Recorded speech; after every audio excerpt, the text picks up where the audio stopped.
Et notre invité ce soir est donc Grégory Paul. Il va nous parler du salon Euroknife Show 2019 qui va se dérouler ce week-end à Strasbourg. Ce sera au Mercure à partir de demain matin à 10h.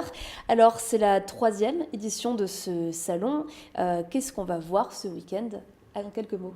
Eh ben écoutez, ce week-end, vous aurez l'occasion de découvrir des exposants, des couteliers qui viennent du monde entier pour montrer des créations artisanales uniques pour la plupart, coutelières, donc des couteaux pliants, des couteaux fixes, de table, pour la chasse, pour aller dans la forêt, pour la cuisine. Alors, j'allais dire, avant de préparer cette émission, je dois reconnaître que j'étais novice. Pour moi, un couteau, ça servait voilà, pour la cuisine, par exemple. Mais j'ai découvert qu'il y avait donc un monde de passionnés, d'experts, d'artisans. Est-ce que vous pouvez un petit peu nous partager cette passion, nous raconter ce qu'on peut découvrir? Tout à fait. Bah, à côté de l'utilisateur lambda, on va dire, de couteaux, car tout le monde dans le monde entier utilise au quotidien des couteaux, la plupart du temps pour se nourrir, donc à la cuisine pour préparer à manger ou à table pour manger. À côté de ça, il y a vraiment une communauté de collectionneurs qui va parcourir la France, l'Europe pour aller à la rencontre de ces couteliers qui réalisent des pièces uniques et donc ça va vraiment être encore un petit monde à part, quoi. Et là, l'idée, c'est de faire découvrir cette coutellerie artisanale à un maximum de monde. Alors je pense que justement c'est ce que vous nous avez amené ici. On a un petit panel sur le plateau de Oui. quelques couteaux. Est-ce que vous pouvez nous en présenter quelques-uns? Quelles sont leurs spécificités? Qu'est-ce qui fait leur valeur peut-être? Bah là, vous avez un exemple, enfin différents exemples qui viennent un petit peu de mes couteaux personnels. Même celui de mon fils, par exemple, qui va lui servir à couper le saucisson, à manger, à faire plein de choses avec. Ça va vraiment être un couteau utilitaire qui coûte pas très cher, qu'on peut trouver sur le salon. Après, il y a des pièces plus rares, plus travaillées, qui elles sont plus destinées à être utilisées dans la vitrine, euh, Qui valent plus qui cher du demandent coup. des jours, voire des semaines de travail. Et voilà, c'est toujours en relation avec la quantité de travail qui est derrière, le coût est en conséquence. En conséquence du temps de travail. Donc Tout pas à fait. forcément des matériaux Les ou deux, de les deux tout, évidemment. des deux. Oui. D'accord. Ah oui. Et donc là, vous disiez, il y en a un qui est pas très cher, l'autre un peu plus cher. On évalue ça comment? Quelle est la tranche de tarif entre ces deux, par exemple? Entre 50 et 1000 euros. Le couteau. Le couteau, Ouais. après, ça peut aller beaucoup plus haut. Des collectionneurs. Du Pardon? coup, il y a des collectionneurs qui sont prêts à mettre beaucoup. Oui, tout à fait, oui, oui. Il y a des pièces qui vont jusqu'à plusieurs milliers, voire dizaines de milliers d'euros. Ça, c'est des choses qu'on va plus retrouver sur des marchés américains ou japonais pour des pièces plus rares, en France aussi, mais pas encore sur notre salon. Il y en a un ou deux qui m'intriguent aussi. Celui-ci, il a une lame avec des stries un petit peu. Oui. Voilà, c'est des techniques alors différentes. Ce travail de la lame, c'est ça? Ça, on appelle ça un sanmai japonais. En fait, c'est une lame qui est composée de plusieurs couches. C'est un petit peu comme un millefeuille qu'on va trouver chez le pâtissier. Donc, plusieurs couches d'acier de différentes qualités qui vont permettre d'allier à la fois la dureté de la lame avec de la souplesse. Ça vous vient d'où cette passion, vous? Je pense que ça vient de mon enfance avec un père pêcheur, un grand-père chasseur. J'ai grandi à la campagne.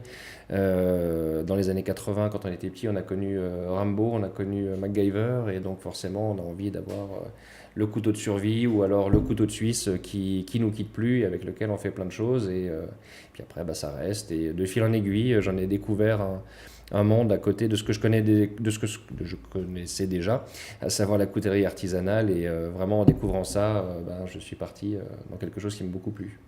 Et justement, vous êtes beaucoup de passionnés. Enfin, moi non plus, hein, je connaissais rien au couteau avant ça, mais vous avez l'air d'être un grand nombre de passionnés. Finalement, vous attendez combien de personnes pour ce salon?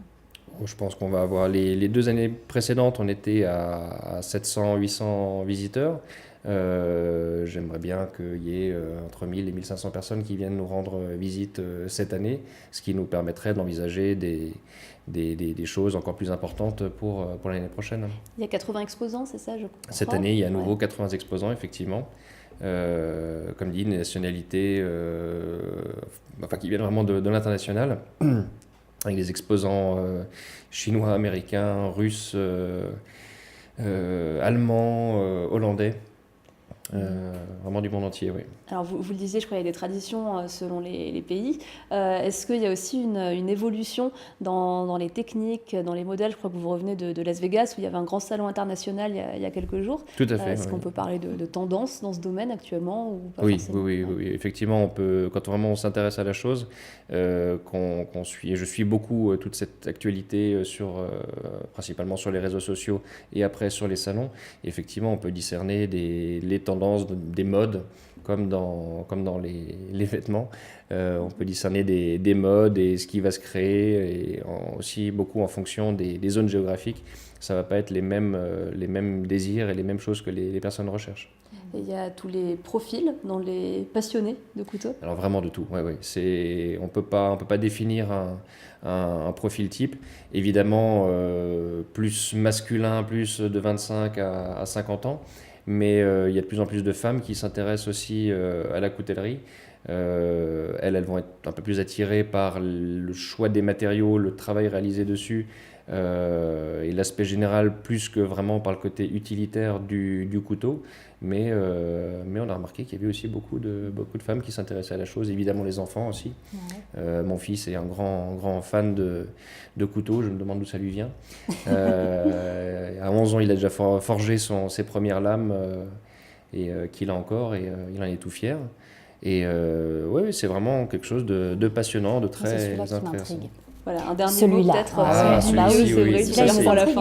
C'est la fin. C'est un couteau à part entière, mais là on a trait quand même à de l'art. C'est réalisé par Michel Meyer, donc un Alsacien, en plus, qui a parcouru le monde quand même. Et en fait, on est sur un rhizome de bambou qui est sculpté, travaillé, vieilli, pour vraiment donner cet aspect très original au couteau. Lui ne réalise pas les lames, par exemple. Ce sont des couteliers qui vont forger les lames pour lui, puis après il va faire le travail du manche. C'est une passion à la fois pour le bambou, pour toute la culture asiatique qui lui fait faire ce genre de choses. Eh ben, merci beaucoup pour vos explications. Si ça vous a donné envie de découvrir ce milieu, rendez-vous demain donc au Mercure, place de Bordeaux à Strasbourg, demain et dimanche, c'est ça? Demain et dimanche, de tout à 10h fait. à De 10h à 18h pour demain, dimanche de 10h à 17h, gratuit pour les enfants, enfin, voilà, vous savez tout. Voilà, le rendez-vous est pris.